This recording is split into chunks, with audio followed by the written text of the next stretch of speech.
You are live on 98.9 Northwest FM. This is the Tuesday Review. I'm Nathan, as always, joined by James. How are you, James? What's something's made you happy in the last 2 weeks? Oh, yeah, I wasn't here last week. I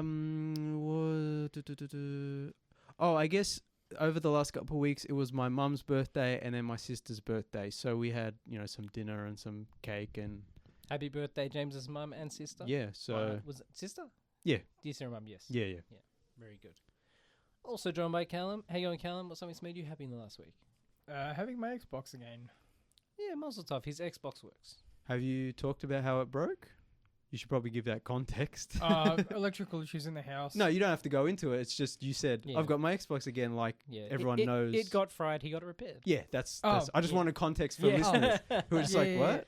Yeah. So I've been using PlayStation for a while, and it's I like my PS5 a lot, but it's nice to play my Xbox games. Yeah. What about you, Nath? As for me, this is going to sound very dumb and simple, but I changed my phone screen. So I got a nice little photo now. Kind of a little bit Twin Peaksy. Yeah, a little bit Twin Peaks, a little bit Washington core. Tall trees with fog. Yeah. Yeah. That made me happy. Yeah, it's good when you find a good background because it's so hard to find a good one. Like for context, I haven't changed my phone background in years. Yeah. So I changed it. I'm like, I like this. Nice. It's a bit refreshing, a bit of a change. New phone energy. Like it's, it's like if you're listening, what's your phone background? Yeah, let us know. Anyway, so that's a bit of fun. Yeah. Moving on, we'll start with some introductions. Oh yeah, I just want to quickly mention Not introductions, but some just some housekeeping or some news. Yeah, Key Fairy, which was a indie game we played, an Aussie indie game we played at PAX. One of your highlights, I believe. Which I really enjoyed and had really cool black and white art style. Oh, yeah. That's the demo's out now, so go on Steam and wishlist that and play that. And we did an interview with one of the creators, and that's on YouTube. So check that out as well, Key Fairy. Also, shout out to Matt Murrams, who was here last episode. Yeah. I couldn't be here for that one. But he will be, and some of the cast and crew of his movie Residence will be at Supernova in Sydney this weekend, which is the 21st? June 21st and 22nd. So if you're in Sydney, go down. I think if memory serves me right, they'll be at Supernova handing out pamphlets and stuff at 10:30, and their panel is like 4:30. Yeah. And they'll be premiering the trailer and very exciting, talking about that. So that'll be cool. So go say hi. Tell them we sent you. That's it. Give the keyword Tuesday Review, and then we'll know we have actual listeners in Sydney. There you go. And also, we will be at Chaosium Con on June 27, 28, and 29. Also at the Call of Cthulhu screening on the 26th. On the 26th, yeah. So if you're in Melbourne and you're so inclined, and it's like Chaosium's like a big tabletop kind of convention sort of. Hit us up. Yeah, hit us up. We'll be there with cameras and stuff. You don't have to be on camera, but just say hi. No, yeah. Does that include me? Yeah, we'll all be on cameras. No, I mean you don't have to be on camera. Just say hi. So come say hi if you're around. Yeah. Right, moving on. What were we doing first? I can't remember. I think it was Dangerous Animals. Dangerous Animals. So the reason James wasn't here last week is we got a special invite to a screening of a new Aussie kind of horror thriller film. Yeah. So Dangerous Animals, which happens to be on a Tuesday, because of course it is. Yeah. It always is. We get a lot of cool stuff, but it's always on a Tuesday night, and we're like, why? That's like the one night we can't do. That's the universe being like, I'll give it to you, but you're gonna pay for it. Yeah. So we got a invite to like a what do you call it? Advanced screening of Dangerous Animals. And I thought, well, good opportunity to... That was before I knew Matt was coming on the show last week. But it worked out. Yeah, that was a good episode. I listened to it. So went to see Dangerous Animals on the Tuesday night with friend of the show, Rafal. It was just like a little advanced screening at Crown Village. But at the front, they had the big kind of photo wall with the poster and the logo, and people were taking photos in front of it. And then they had like a little table set up, like a bar where they had like shark theme cocktails. So I got a little cocktail. It had like a shark head in it, like a gummy sort of thing. That was like, jaws sticking out of the water, but the water was the little cocktail in the glass. And then when you took the glass, one of the bartenders would like squirt like red juice stuff on it, so it looked like blood. That's cool. That was good. And then we got free popcorn and a bowl of water, so that was cool. Nice. Being pampered. Yeah. And then there You're was... like, this is what actual paid movie reviewers feel like every day. Oh, you should see... Rafal was having like Callum levels of imposter syndrome. Like he was like breaking down like, oh my God, look all these people. Oh my God. And I'm like, it's just an advanced screening. Like they just got invited like we did. That's nothing special. But yeah, anyway, the movie is, it's like an Aussie horror thriller. Jai Courtney plays like a serial killer who takes people out on his boat for like those shark cage tours where you lower it and you can swim with the sharks.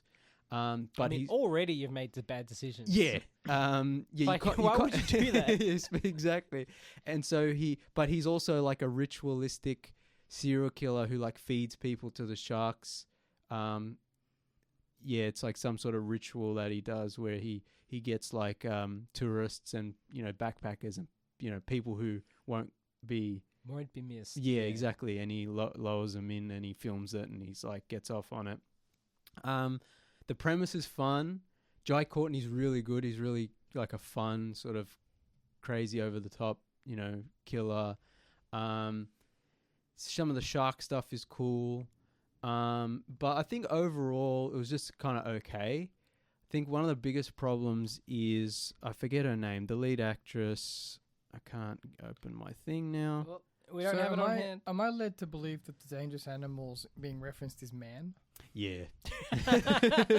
It's not the most dangerous animal of all. Yeah, exactly. It's not exactly Hassie Harrison, which plays Zephyr. She's apparently on Yellowstone, but I haven't seen. Nathan, you've seen Yellowstone, right? I have. Who does she play in Yellowstone? I don't know. I'll find out. Yeah, but anyway, she's the lead actress, the final girl. Oh, nah, she's like a bit part in. Oh, only a small part? No. Okay, yeah, never mind. But she's not very good.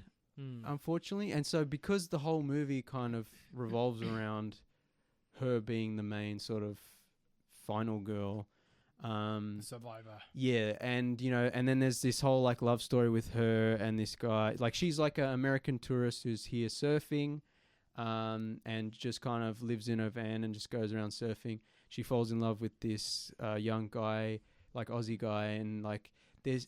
Everything with them is just cringe. Like the dialogue's really cringe. The music is really sappy.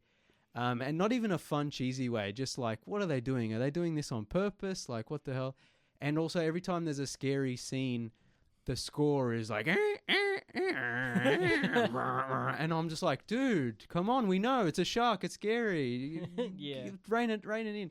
So, yeah, I thought it was okay. I think you guys might even enjoy a watch. Like, I wasn't bored. I think, look, there's always something about like a serial killer horror film that already has something a little bit edgier. Yeah, right? just the like I said, the premise is fun. Yeah, and even though it's not executed super well, I was like, oh yeah, this is kind of cool. And like I said, Jai Courtney is really fun. Yeah. So I mean, it kind of makes sense in some of the ways that it might feel a bit cheap. It's made by Shudder. Independent film company and Shudder. It's not a, I wouldn't say it's a really low budget movie, but it's a like Aussie indie sort of movie. Yeah. But so it's a step above straight to streaming. Yeah, but I mean, it looked fine. Like it wasn't like super cheap. Like obviously some of the shark stuff, there's a little bit of CGI, but nothing that was too egregious. There's some like stock footage of sharks, but they blended in kind of well, so it's kind of like it looks like they're in the scene. Yeah. I'm like, oh, that's fun. Yeah. Like that's obviously it would be better if there was a bit more money, but that's most movies. Oh yeah, of course. But yeah, I just think. I mean, if it was Christopher Nolan, he just would have killed people with the shark. The shark would have eaten them all to the shark. That's it. He would have got Nolan being taken away in handcuffs. He would have got people that were on death row, and he would have had them eaten by the sharks. I'd be one of those weirdos out front, like free Nolan. Oh yeah. like the Night Stalker. Yeah, like the whole bunch. Yeah. Oh man. And then what's the guy who beat him up once? Oh, in prison. No. The guy who attacked Christopher Nolan, the director. Oh, He'd be David O. Russell. He'd be like, I knew it all along. David O. Russell should be in. Okay, let's not talk about that guy sucks. Anyway, yeah. So Dangerous Animals, bit of fun. Check it out when it comes on streaming, but not great. Yeah. I think it's okay. I think you guys should watch it, and because I think you'll enjoy it. But I'll appreciate parts it's of it, I'm not sure. once you've watched it, you go, oh, okay, that was okay. Yeah. And that's it. Also, I just thought of something. It's also kind of related. It's an Aussie sort of adjacent movie about the beach also. The Surfer? The Surfer. Yeah. I took my mum to see for a birthday Of course, The Surfer Nicolas Cage, because she's a huge Nick Cage fan. Yeah, that tracks. And I was like, Mum, this is one of his weird ones. I'm like, so prepare yourself for but that. does she know how weird he gets? Yes. Yeah, She okay. watches them all. She So watches she's seen Mandy? She watches the crappy straight to DVD Yeah. stuff and like the really crazy Mandy stuff and Like also the the great stuff like Pig, and obviously she's seen all the classics. Yeah. So I took her to see that, and I was surprised. I enjoyed it quite a bit. I thought it was quite good. Oh, good. Again, it's like Obviously. yeah. no. So we've talked about this before. There's shades of Nicolas Cage. There's like his real movie, his classic movies, for the money movies. his real movies, and And he's then like that's straight to he owes DVD. the IRS like Exactly. $600 million. Yeah, he does like 3 movies a Yeah. year. Most of them are like straight to DVD garbage, like straight to streaming garbage. This one was a bit more interesting.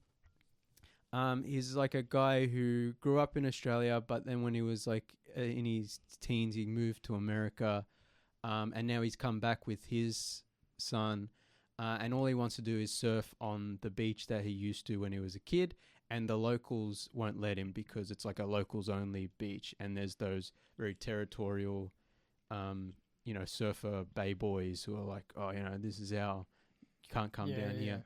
And it descends into madness as he's just stuck on this beach, trying to surf basically, and it gets more surreal and crazy. Nice. The version that you're saying in my head is almost like a Charlie Kaufman movie, where it's like this really, it's like really serious. Like, no, you can't surf on this beach, and he's like, why? And it descends into like Kafkaesque madness. It's that, but it's also kind of funny and See, crazy. the version I want, no humor in it at all. Oh, Dead yeah. serious. like a Requiem for a Dream. Except he sort just of- wants to surf. Yeah, you could do that, but this one, like, there's definitely there's definitely a twinge of Humor. Yeah, I mean, and there are bits that are straight up funny. I also liked how it's got a good range of like on the spectrum of Nick Cage performance. Okay. Like it starts off kind of like normal, and then it gets a bit crazier and crazier and crazier, and then of course you get the yelling and the eyes and and it's like so it's The like a crazy good Nick Cage, it's a good he doesn't start. He hits all the notes. Yeah, it's like it evolves and it kind of goes up and down and then it goes crazy. It was like had some cool visuals and had some cool Nice. little Aussie animals The best kind of presents, things. the best presents for your parents, always the ones that you enjoy too. Yeah, I mean, it's It's a kind of present for cheating. you, yeah. Yeah, it's like when I take my mum to the movies, it's also because I want to see it. Like, Yeah. I'm not going to take her to see something I really don't want to see. It's like when your dad gets you a Christmas present, but that's what It's he really wants. for him. Yeah. So with this one, what's the score like? Because I imagine there's a lot of room for really interesting like song choices. You know what? You can't remember? It's been a little while since I watched it. I think I remember it being good, but I don't remember it specifically. Rest in peace, Brian Wilson from the Beach Boys. Oh yes, Speaking of, yeah, genius! What a genius. But Surfer, pretty good. It's on Stan now for very good. if you want to watch it on streaming. So check it out. I think that one is worth watching. Excellent. Some of the reviews have been savage, but I was like, I kind of enjoyed it. Nicolas Cage is also one of those actors that it Divisive. almost doesn't matter what he does. He's probably also going to get criticized. Yeah, but I think even the movie itself, people like had problems with it, and I'm like, no, but it was kind of cool. Like it wasn't as. Yeah. Yeah, I think it was just there was some interesting parts to it that I enjoyed. Excellent. Yeah. We'll move on before we get stuck into, I guess, our main discussion of the night, me and James will talk about Mountainhead Yes. briefly. A new kind of HBO Max film. It's a HBO, I think normal HBO. Normal HBO. Yeah, film. So it's kind of like a TV movie, but more prestigious. Yes. And Jesse Armstrong, who was the creator of Succession, wrote and directed this movie called Mountainhead. And it's just like a simple sort of bottle movie with Steve Carell, Jason Schwartzman. So sort of 4 billionaires. Yeah. Kind of Yeah, get together. There's four tech billionaires, like tech bros. They get together once a year or something like that for like a little retreat, little getaway, little holiday where, well, really, it's like, what is it, a poker night kind of vibe. Yeah, and it's like just them on this mountain sort of ski lodge kind of mansion property. And they're just like, yeah, let's have a boys' night, all the billionaires together.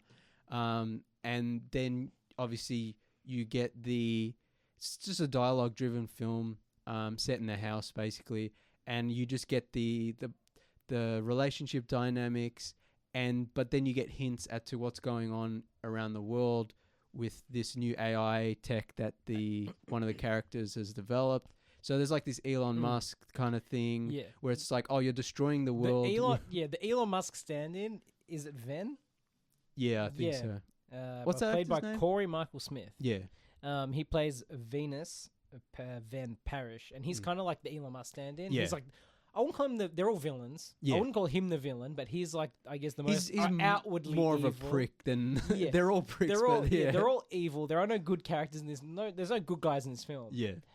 But they're all varying shades of evil, and he's the most, I guess, outwardly evil. Yeah. Because he's just like, I don't care, give me that money. Yeah. Like, it's like, kind of in, like, the whole thing, and it's true with Twitter, like, outrage drives engagement, and engagement drives cash. Give me that money, son. Like, he's got that attitude. Yeah. Misinformation, disinformation, violence, doesn't matter. That's it. It draws people in, you know what I mean? All the terrible stuff in the world draws people to your platform. Yeah. And it keeps you going. Yeah. And that's kind of almost what the movie's about in a way. Yeah. It's, it's specifically the AI part of it that's like, I guess, the central drama focus. It's kind of like he's utilizing this dangerous AI that's so realistic that people are, I guess, trolling and manipulating it's kind AI. Of like, remember how in the Mission Impossible Final Reckoning, how it's like the AI is tricking people into thinking, these events are real. It's not similar real stuff, yeah. Yeah, it's like that. And it's, I guess, a more realistic, grounded in reality in quotes version, because obviously it's at the extreme. And also it's like not far off from what's happening already. No, because it's basically like people are utilizing this AI to create very realistic looking terrorist attacks, violence in the streets, all kinds of global issues, and people are being, sucked in by it. And we'll get there. Well, I think we're already... I said in my Letterboxd review, a little bit too close for comfort. Yeah. I reckon we're 10 years away. Yeah, but I think we're already kind of there, but not all the way to where... Yeah. Yeah, but it's just scary. I think the AI aspect is the most interesting part about the movie, like the background of it. Yeah. It felt like a one-off, spin-off episode it's like a Black of Mirror. Succession. Yeah. Succession mixed with the Black Mirror. Yeah. So, I mean, it's nothing special. As a movie, it's just like, I've seen it, now I don't really need to watch it again. It's, obviously Succession had like such strong characters and cinematography and stuff. This one's just more simple. It's like, whatever. Yeah. But yeah, it's just okay. Look, I liked it, and I think that the AI discussion is something that we should be having. Oh, yeah. People are utilizing AI in very irresponsible ways. Yeah. And it's not going to get any better. No. Because... And I mean, as always, capitalism is the worst thing to ever happen. Sorry, go on. No, it's just... And it's AI is perfect example. I've seen some hilarious videos of President Donald Trump saying stuff that he never really said. Yeah. And they are so convincing. And that's probably the closest thing. That's probably the closest thing to this movie too. That's why I mentioned it. But that's what I'm saying. Is like we're already there. Yeah. It's just I know they're fake. Yeah. Do you know what I mean? Like, not everyone does. Like, you know, me being, I guess, our age. Like, our parents might watch that and think it's real. Yeah, our age plus maybe our general level of That's the whole thing of, like, boomers on Facebook, the anti-vax movement. It's like they just believe whatever they see. And now it's just worse because you can have photorealistic videos and video and audio. Especially when people are being smart about it. I'm using smarts in air quotes in the studio. And they're utilizing someone like Donald Trump who frequently says outrageous things and ridiculous things. Yeah. So, like, in that Callum's example, you can make him say all this stuff, and he might have said it because he said stuff similar before. But even, like, there are certain people who, even if you got Joe Biden to say something ridiculous, they would just believe it because, one, they see it there, and also because this isn't a political thing. I'm just saying an example. No, yeah. But, I'm saying is like, we've established... We've talked about on the show many times over the years about how the truth doesn't matter anymore. Yeah. And this is just another step of that where it's like, it doesn't matter. Like, I could be in a video saying something I would never say.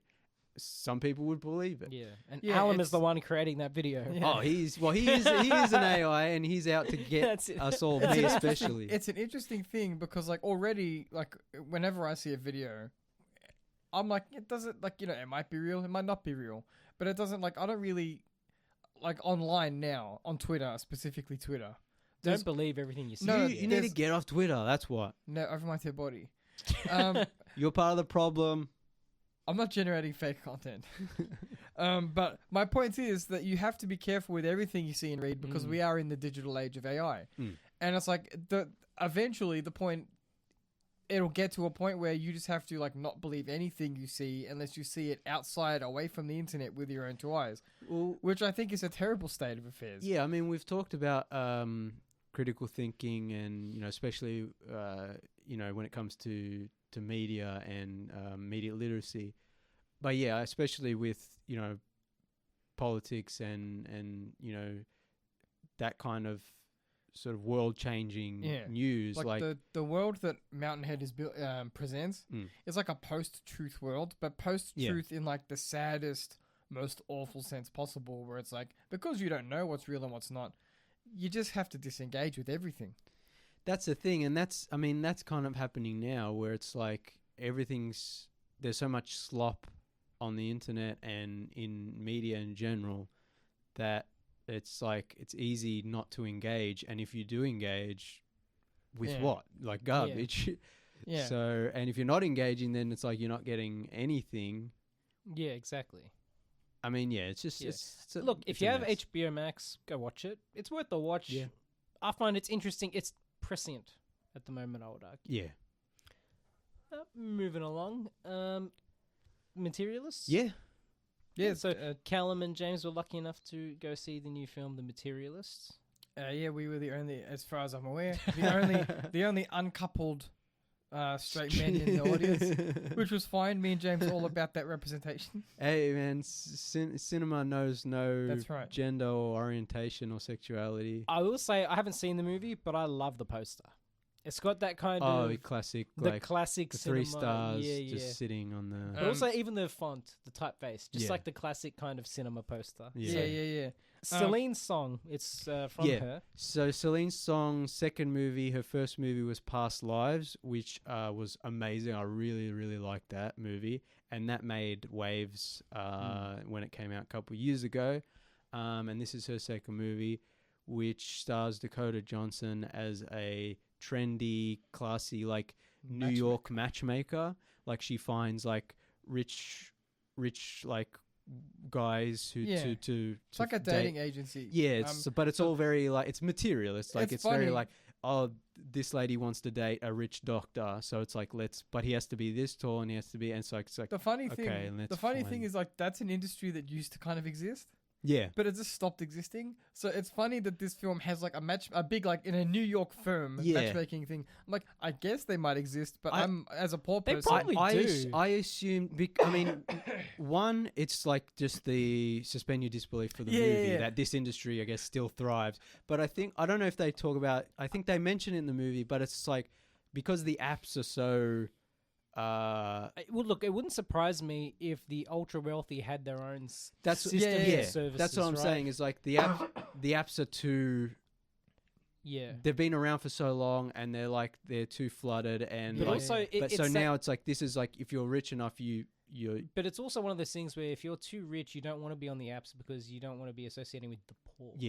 That's why you have Raya, which is for the rich and the wealthy people. Ask James how he knows. That's it. Hey man, I was invited to a advanced screening of Dangerous Animals. Thank you.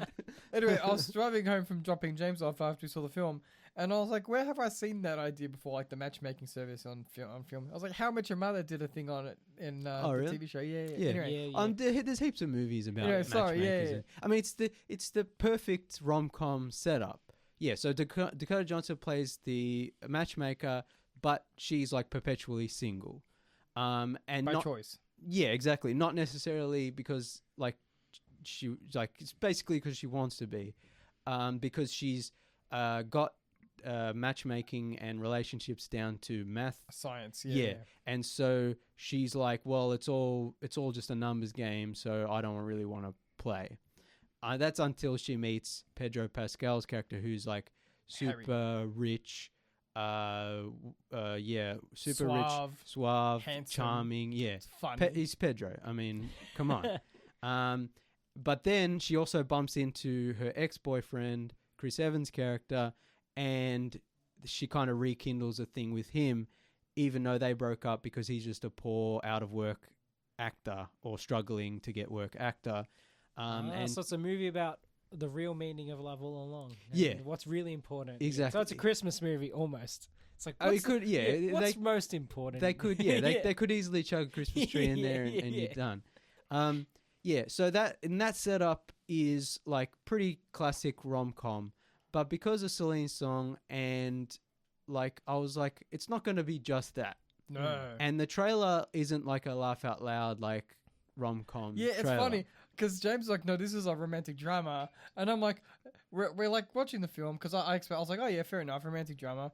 I'm expecting like Tender Mercies kind of, vibes. It's like a bit heavier, going, whatever. And it's just kind of fun. I'll lean it over to James. Like, this is kind of funny. It's still funny. Like, there's still humor in it. But I wouldn't call it a rom-com because I think that's a misrepresentation. Not laugh out loud. Yeah. And also, like, rom-com has certain connotations. Yeah. The first half has more humor, the second half gets more serious. So I would say, it's not a rom-com in a traditional sense. It's not even a dramedy in a traditional sense. I think romantic drama is a good name for it until we can think of something better. But I think, I mean, it would have been good as a straight-up rom-com, but I think it's not that, and I think that's misrepresenting. It's a little more artiste. So it opens with prehistoric times, and it's this great it's this great sequence. It's a great sequence of like the first people to get married. Yeah, and it's like cavemen in love. Yeah, and it's really great because it's like he just gives her this little flower thing, and then she puts it on, and like all the all the mums in the audience like, oh, and I was like, this is cinema. Yeah, but I think that's so. Because it's not just a straight rom-com, and it is dealing with some darker themes here and there, and it's not like a laugh out loud. There's no scene of like a misunderstanding where they're all running around, and it's nothing like that. And because like one thing I really loved about Celine Song's previous film, Past Lives, was like how quiet and still everything is. And I think Materialists has that as well, which for a rom-com or even a romantic drama, it's like it's weird that there's just a lot of quietness and stillness. Nice. And even though there's a lot of dialogue and stuff, like just like when they're standing in the street in New York, and it's like just the traffic is really, you can't really hear it. Yeah. So it's like I liked how it's like this, just quiet, still, almost movie. Meditative. Yeah, it's weird, and on some level, it doesn't really work because you're like, huh. But then on the other hand, I'm like, I kind of like this. Like, you kind of have to lean in and listen to these people talking to each other. There's no like grand gestures like it's an not old dramatic in that rom-com. way. Yeah. It's just like they're sitting at the table and there's like talking, and it's like, You have to kind of There's no Billy Crystal running to exactly, yeah. Like what's her face boombox on New Year's Eve? Yeah, exactly, yeah. There's nothing like that. So yeah, I found that interesting, and also the movie looked really nice. The cinematography was outstanding. It's a New York movie shot in New York, which you don't get a lot of, and shot on 35mm, which you don't get a lot even of. nicer. So if nothing it looked else, gorgeous, yeah. If nothing else, it just looked a visual gorgeous. feast, so nice. And the score, when there was a score, it was good, and it would only come up here and there. Most of the time, like I said, it's like a quiet, still kind of movie. So those are like all the strengths, and Pedro obviously just kills it. I do agree with some of the criticisms of there's like, a lot of criticism. Yeah, most people are like garbage. Yeah, this is like garbage. Yeah, but I feel like I want to see it now. I like it's Mason's worth watching. garbage. I think you'll like it. Yeah. You know what? I said to James, so this is my personal opinion, and it's probably wrong, but I stand by it. To me, this has like not Rob Reiner's movies tend to be funnier, but this isn't. No. This is close to that ballpark of film where it's like a heartfelt rom-com. It's definitely an older style of film that we don't get in mainstream, and that's probably why it's not that popular. But like I said, it's not a traditional rom-com. No. Yeah, I'm just saying. Like, to me, it evokes because a lot of the themes are like the kind of themes you'd see in 80s or 90s romance movies, especially because the conceit's pretty standard fare. Yeah. But I think because it's not that common anymore, it probably tastes strange to a lot of people. So maybe they're like, I don't get it. Why isn't there more green screen? But I think it's also, I mean, there's one the people who thought it would be just a straight up rom-com and were confused at how it's not that. But I think most of the reviews of like criticisms I've been seeing, which I agree with a lot of, is like Dakota Johnson's character Lucy.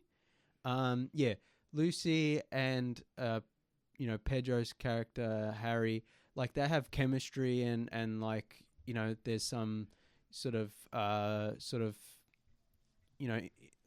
there's a back and forth. Yeah, there's a relationship growth, but it's just like it's not a lot. And then when she goes back to Chris Evans' character John, like there's like one flashback scene of them in their old relationship, and then like a couple of scenes where they like say hello to each other. It's like there's not a lot of build up on either relationship, and I do agree with that kind of thing.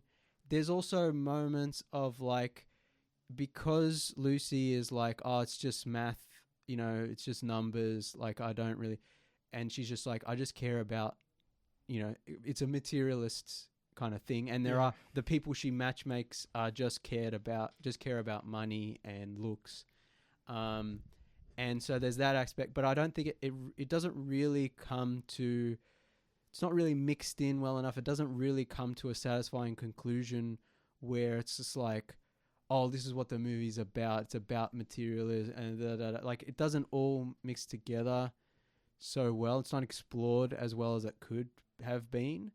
But in saying that, I still really liked it. I thought it's really good.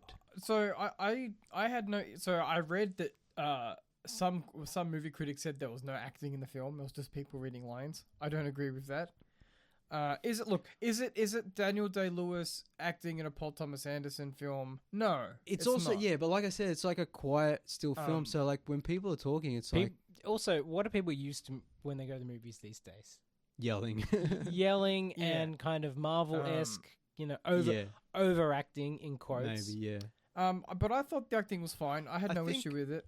Yeah. Like Pedro, I think's the standout because he's always good in everything. Doesn't matter what. Yeah, Chris Evans was just Chris Evans. Yeah, people will give Dakota Johnson a hard time, but I think she's good. I thought she was fine. Yeah. If anything, Chris Evans is the weak link, but he's not bad in the movie. He does his job. It suits his everyman character.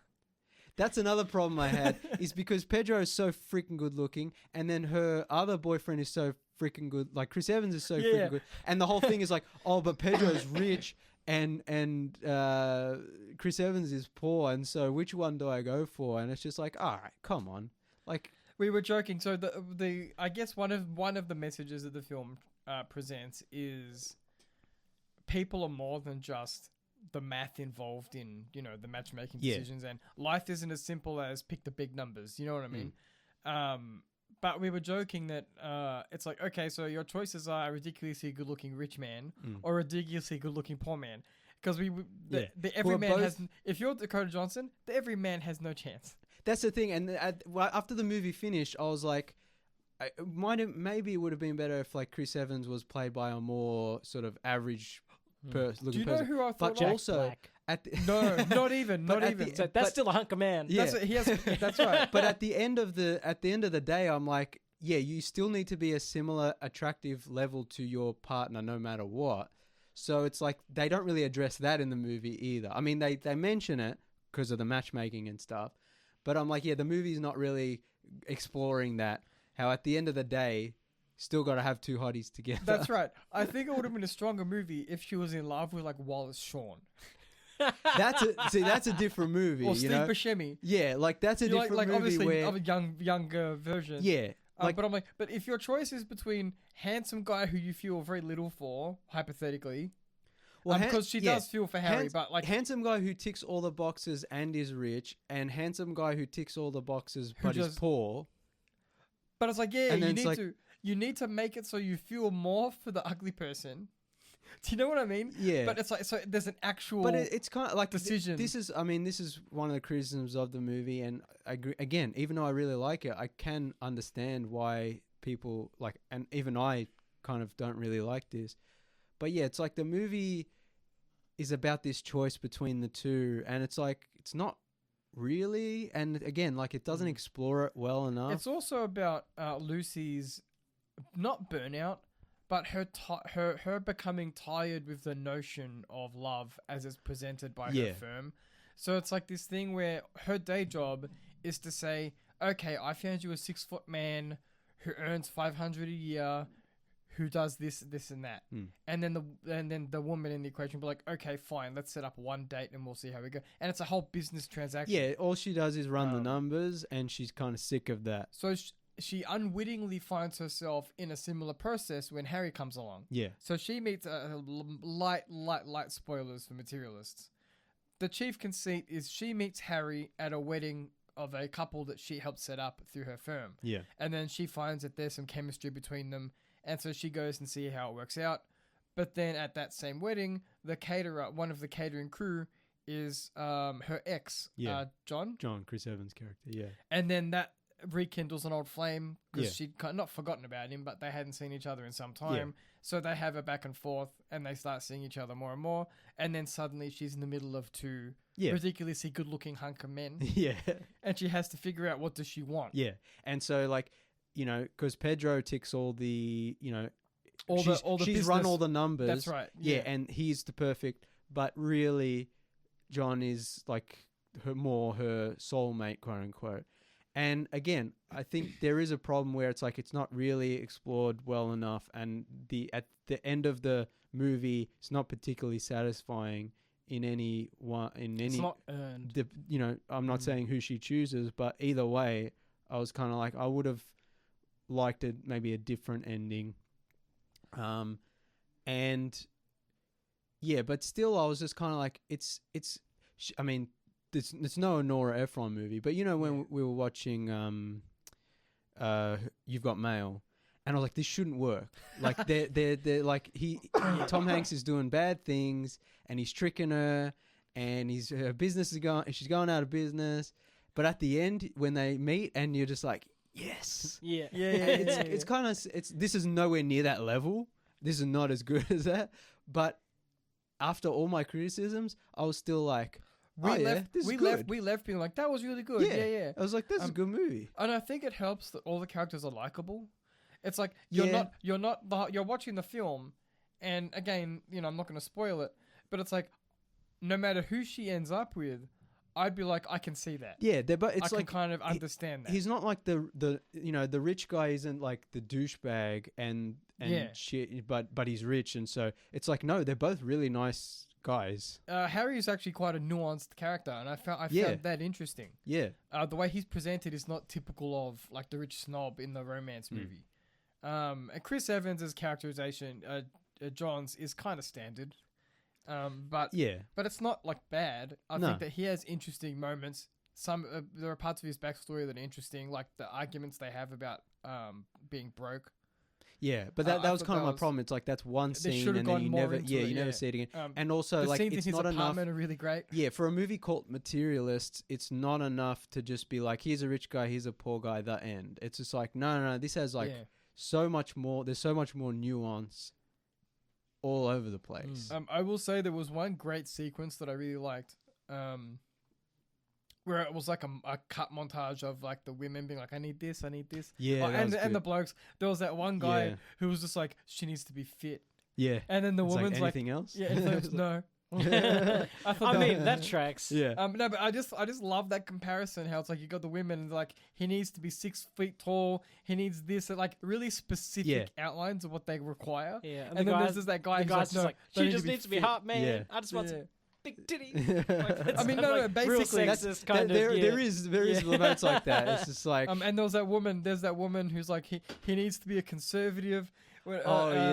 I'm sorry, she. Yeah, that's a whole nother And then thing, the woman's like, it's going to be hard to find a whatever conservative lesbian in New York. Yeah, a Republican lesbian, and a non-closeted Republican lesbian. Yeah. Now joined by Alum. How you going, Alum? What's something made you happy in the last week? I got nothing really. Oh, that's not good. I mean, I haven't had a bad week because I guess not being sick anymore has made me happy. Very good. I had to get sick for that, but it's interesting that you guys were mentioning obviously like matchmaking style services. Christian, silent producer of the show, linked me a video. Or did he link all of us? I don't know. It was basically a video of an Indian matchmaking service, which is still a massive industry. Well, that's traditional, yeah. And this was obviously they're using Facebook to advertise, their services, and they were advertising a young man who lives in Australia with his family, and they were like open to all sorts of things. They were open to all sorts of different people. Let's say, not all sorts of things. That's probably a different kind of matchmaking. But the young man had epilepsy, so I don't know what the scripting was like this, but she basically says, "Oh, he can drive a car like us normal people." And people are like, "Wait, what do you mean us normal people? Like, you're talking about him as if he's diseased. Like, it's just a guy's got epilepsy, so what?" Yeah. You can mention that as part of his whole package, but like, it's so dehumanizing. It's like selling a car. It's like, look, everything's mint except I had to replace this because someone hit me. Which is something. Something's a bit wrong with the brain, but otherwise it's good. We've got a 96 model, it's about yay big. There's that's funny you say that, because there's a character in Materialist who has a scar from length, because leg lengthening surgery is huge in this film. Yeah. There's a character who has a scar from it, and they're like, is this going to diminish my value? That's the other thing. The movie, like, they bring it up a lot in the movie, is like value. Like value as a person, and it's just like, that's a whole and it's related. It's related primarily to height as well as money. It's crazy. Yeah, but it's also like, I think at the end of the movie, it's like finding value for who you are. We need a poor matchmaking service. We're all low value men. Let's have a low value matchmaking service. I think about that all the time. Ugly. That's a good idea. Like, ugly people only. Not even just like ugly, but like working class Tinder. Only people who aren't worried, I don't want to get with you because you're rich and tall, and just be like, look, we know work sucks and capitalism ruins everything, and eat the rich. The app for dating. The socialist dating app. Sorry, Alan. No, the thing about that is frequently people will betray their principles. Oh, they will. In a heartbeat. When values only exist while there's no money involved. Yeah. Like it's always goofy because you said, as Callum said, in this film, and also I guess you would probably see it in a lot of other situations where one of the two value points are a person's financial status and two, a person's height. That seems to be one of the biggest, I think, things people wish they could change about themselves. Yeah. And both those are things. I feel like height, people just lie. Yeah, like people lie, but they lie because it's such an expectation. Like me and Alan have met people that say they're 6 foot, and we're as tall, if not taller, and we're both 5'8". Yeah. But that's the reason people do it, is because you look down upon. Yeah. But it's like you get caught eventually, but that's neither here nor there. It's just both of those things, because wealth technically can be earned, but if you're at a high level of wealth, your likelihood of that being inherited is insanely high. Oh yeah, like I think you could do the estimates. Probably 95% of people that are extremely wealthy, it's inherited wealth. Yeah, And then your height, it's also something that's been given to you genetically. Yeah. They're both things that you don't really earn. And yet those are the most two highly valued kind of prospects in an individual. It's like, well, you don't really have a chance then, right? Yeah. As as a normal individual, like if there are two things that you literally can't control, more or less. So, I mean, you can get the leg lengthening surgery these days, and I guess you can rob banks. Yeah. But so then maybe do you know how much that costs? A lot of money. They talk about it in the film. Yeah, 200 grand. Also, like, well, unless you get it done in China. Also, I'm pretty sure it messes you up. Like, you can't really do anything physical after that. It ruins you for at least, I think, 3-4 months. You can't even walk. But then after you're healed, like, you still can't really because you've messed up your muscle proportions. Yeah. So you can't touch your toes ever again. That sort of thing. It's you can't really... Sports-wise, I don't think you can do the same things. People need to remember they are short kings. That's right. Hey, Stan the short king. That's it. Coming from a short king. Look, we'll be right back with more after these quick messages. We'll be right back after this. You are back live on 98.9 Northwest FM. This is the Tuesday Review. Yeah, so the Materialists. I think it's a complicated subject. Yeah, a little bit. Viewed through what sounds like a very vain lens. Yeah, look, at the end of the day, I think like James already said, we actually really liked it. I think it's just a lovely... I would say heartwarming. I really liked it, even though it's not really heartwarming. You know, it's very cynical. It's very cynical, very commercial look at heart lukewarming. Yeah, it makes your heart lukewarm. Oh yeah, I guess so. Yeah. But like, it was just nice. Yeah, it looked nice. It sounded nice. I thought the story was nice. It might not hit all. It's not. It doesn't tick all the boxes. You know what I mean? To use the film's phraseology. But ultimately, I just kind of liked it, and that's what the movie's all about. Yeah, you know, it's so hard. It doesn't check all the boxes.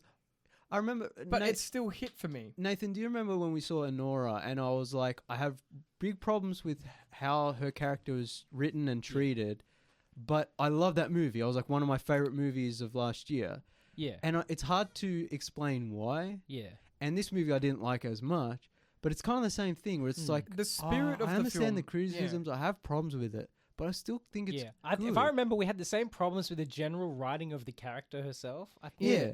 Yeah, I can't remember what they were. But go back and listen to the old episode. Yeah, we explained it. But you know what I mean? It's like sometimes it's just hard to explain your thoughts and feelings about a movie. Sometimes you just like it. I feel like the idea itself wasn't fully baked. Yeah. But the craftsmanship, but what's there? The craftsmanship that went into the film, as well as the energy the film puts out, is really well done. Yeah. So it's like, you know, like you were saying, it's shot on film, shot on location in New York. Yeah, if nothing else, the actors are well cast, you know.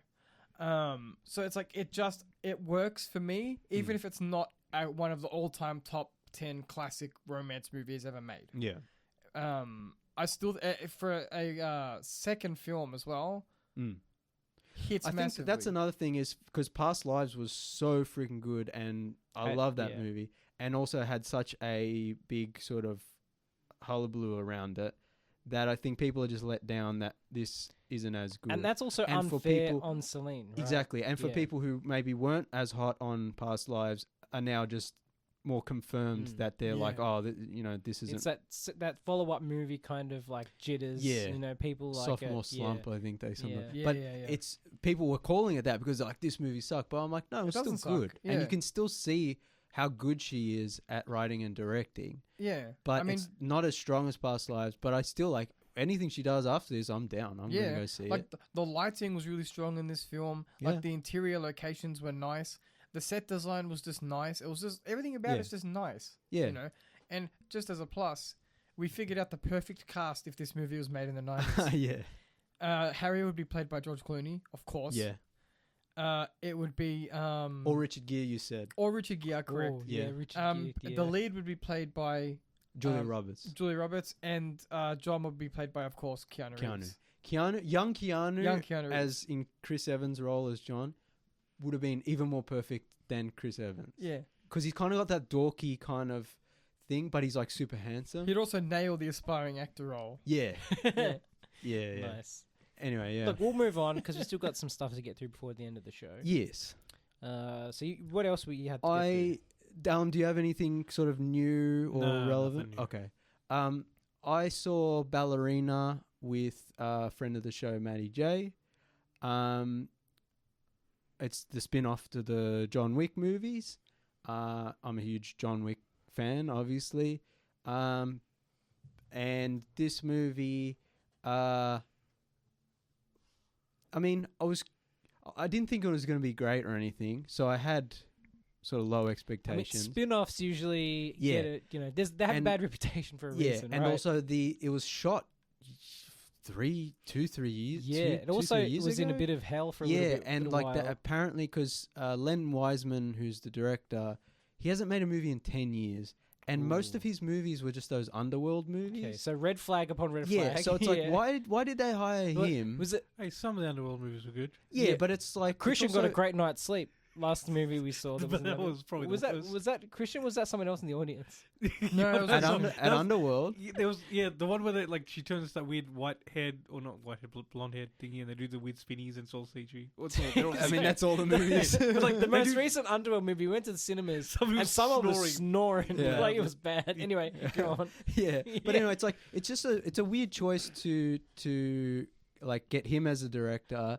It's a spin-off movie of John Wick, which I like the John Wick movies. I want to see more, but it's also into the territory now of like everything's a franchise. There was the Continental TV show prequel to John Wick, which wasn't very good. There's been 4 movies, and now there's this spin-off movie, and it's like, okay, we're getting into Marvel territory. This is going to wear thin. I'm someone who really loves the lore and the kind of cool comic booky world that they've made for John Wick. That kind of under the surface mystery universe. The assassin. Yeah. The hobos is my favorite part. Yeah, exactly. Like the League of Hobos, even internationally, they know each other. Yeah, everything's connected and everyone's an assassin. I like all that stuff, even though a lot of people don't, and they like the simplicity of the first movie. My favorite's the second one, where they introduce a lot more of that lore. And even though I had problems with the third and the fourth one, I like a lot of that world building stuff. So having another movie in that world, like, I'm not opposed to that. But yeah, there was problems with the shooting. Getting Len Wiseman was a weird choice. Then apparently Chad Stahelski, who directed the 4 John Wick movies, had to come on and like reshoot the action scenes because like they weren't good enough or whatever. And it just took ages for this movie to finally come out. And it takes place in between John Wick 3 and 4. So Keanu has a little cameo. And it's just kind of like, I wasn't expecting anything great. But I was like, I still want to see it because, it's John Wick and I like action movies. Was there good use of the late, great Lance Reddick? He just has a very small role. Like you only see him a couple of times just at the desk at the Continental. But it was good to see him again because unfortunately he passed away around the time that John Wick 4 came out. But yeah, like he filmed this ages ago. Like they filmed all this ages ago.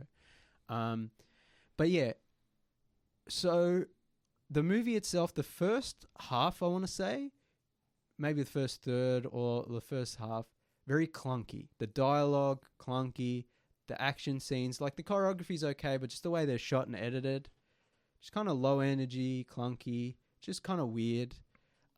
You've got Ana de Armas's character who loses her parents, like the parents are killed, and then she goes to that the Ruska Roma that you see in John Wick 3, like where there's the ballerina school and the assassin school. It's like where they teach you to be an assassin.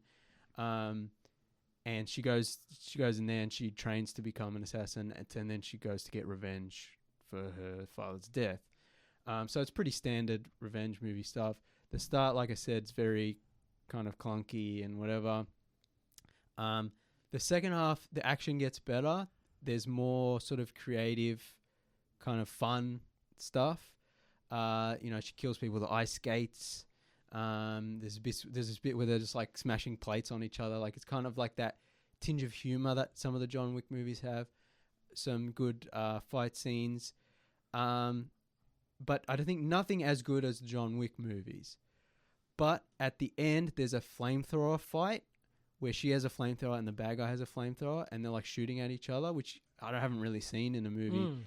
But also it's mostly practical, which is insane. It's dangerous. And I was like, this is really well done, especially the rest of the movie not being great. Yeah. I was like, wow, that took the movie from 2 stars to 3 stars automatically. Yeah.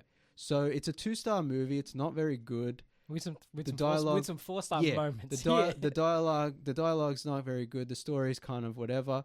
But that one, and there's some fun action scenes. You're like, okay, this is cool. Yeah. But then that one flamethrower sequence, I'm like, this is awesome, extra star. So I would probably watch another one of these. You know, I definitely think they should make another John Wick, because the way 4 ended was stupid and was not an ending at all and was anticlimactic. And now they've done this, and it's like they can do a crossover with her character and Keanu. And there's like, they introduce some new characters that they can bring in. And like I said, there's this whole world out there. They introduced this kind of killer cult, whereas most of the assassin guilds are for profit or whatever. But it's like, there's this cult who just like goes around and kills people. I'm like, oh, that's cool. I want to see more of that. So that could have been explored more in the movie.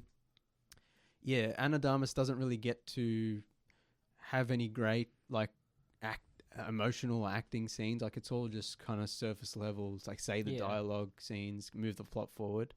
So it's not great, but yeah, I mean, if you're a John Wick fan, it's like worth checking out. And like I said, that action scene at the end with the flamethrowers is just top notch. Just excellent. Worth watching that for it alone. So yeah, I mean, I'd watch another Ballerina and another John Wick versus Ballerina, you know, crossover. And yeah, they just gotta get their shit together with it was with CGI, because that's still a problem. James Gunn recently came out and in an interview, and he said the reason Hollywood is shit right now is because they make movies without finalizing the script. It's funny. I just read that on Twitter. Yeah. I mean, we've talked for years about how, like, who greenlit this? Yeah. Why does this feel like a first draft? Why does this feel like a student film? And he said that's why some of these DC movies are taking a while, because he's like, I'm not greenlighting them until I got a good script. But yeah, it's not just the superhero movies. It's like all these big budget movies now, which is so weird. But even Mission Impossible Final Reckoning had some of the same issues. Like Christopher McQuarrie, that's kind of his thing, whereas like him and Tom Cruise would just kind of make it up as they went along. I didn't really like 5, but a lot of people did, and that kind of worked. 6, it worked out really well. But was it 7, luck? Yeah, 7. I think that movie works well, Dead Reckoning. But Final Reckoning, it just didn't work. No. Like, you can tell, like, they didn't know what they were doing. And it's so strange that they spend all this time and money on these movies, and it's just like, it's so simple. Just write the script, lock it down. Like, that's what they... Do you remember in like the old days of like, you know, we're older, you know, I'll say we're like 80-year-old men. We're like, you know, like we're the same age as Clint Eastwood, obviously. Do you remember in the old days of Hollywood, there used to be these dudes in a room, and they were like script writers for a studio. And that would be what they would like write movies on the lot. You know what I mean? Yeah, I mean, do we need to bring people back to working on the lot in like a windowless room? Well, now they just use AI. That's probably another part of the problem. They don't write the script. They just use AI. Chain screenwriters up in the lot somewhere. Yeah. But it's also weird because some old movies, you hear about the behind the scenes. It's like, oh, they were writing the script as they went, or they had to rewrite a chunk, and they turn out well. But I guess some movies don't turn out well. Anyway, we're all out of time. Hollywood, get your shit together. Please do. We're all out of time. Thanks for listening, everyone. We'll be back next week with more content. We are on some of the socials. We're on Instagram, Facebook, Blue Sky, Newsmast, and Substack. True Social. No, shut up, Alan. You're the AI that's trained on all the right wing garbage. The Substack is thetuesdayreview.substack.com. All the other socials are at Tuesday Review. That includes YouTube at Tuesday Review AU. Follow us on YouTube. There'll hopefully be more YouTube content up soon. Like and subscribe, as the kids say. Mm-hmm. Give us a good rating. Give us 5 stars on wherever you listen. It helps broadcast us. You know, helps give us more coverage and viewers and listeners. And all those good things. Go to Supernova in Sydney June 21st, 22nd, and come to Chaosium Con June 27, 28, 29. Say hello. Yep. We're on Letterboxd. I'm Nathan B_90. I am channeldrifter. I'm Elm20. I'm Callum Tuesday. We'll be back next week. Thanks for listening, everyone. Adios, cousins. Calling all Pokemon trainers. From legendary giants to the mysterious new gold bottle cap, powerful treasures are waiting to be discovered in the new globally available Go Pass. From Monday, June 23rd at 10 a.m. to Sunday, June 29th at 6 p.m. local time, the Go Pass and the Go Pass Deluxe for Ancients Recovered will be available in Pokemon Go. Go Pass is a free, limited-time progression track available during a specified period. By collecting Go points, you can increase your rank to earn rewards. Trainers worldwide will automatically receive Go Pass Ancients Recovered at no cost on Monday, June 23rd at 10 a.m. local time. You can collect Go points and rank up to get additional rewards through Sunday, June 29th at 6 p.m. local time. From Monday the 23rd of June to Friday the 27th of June, you can earn up to 1,000 Go points per day outside of completing pass tasks. There's no limit to the amount of Go points you can earn on Saturday and Sunday, June 28th to 29th. For USD $19.99, trainers looking for upgraded rewards and powerful event bonuses can upgrade their free Go Pass to Go Pass Deluxe Ancients Recovered. Check the Pokemon Go web store from Monday, June 23rd at 10 a.m. for local pricing. While progressing through the Go Pass Deluxe, you'll be able to claim all of the rewards from both the Go Pass Deluxe and the free Go Pass. Upgrade to a Go Pass Deluxe at any time and still collect the rewards from previously unlocked ranks. Rewards unlocked on the Go Pass Ancients Recovered will expire on Sunday, June 29th at 11:59 p.m. local time, so be sure to claim your rewards before they're gone.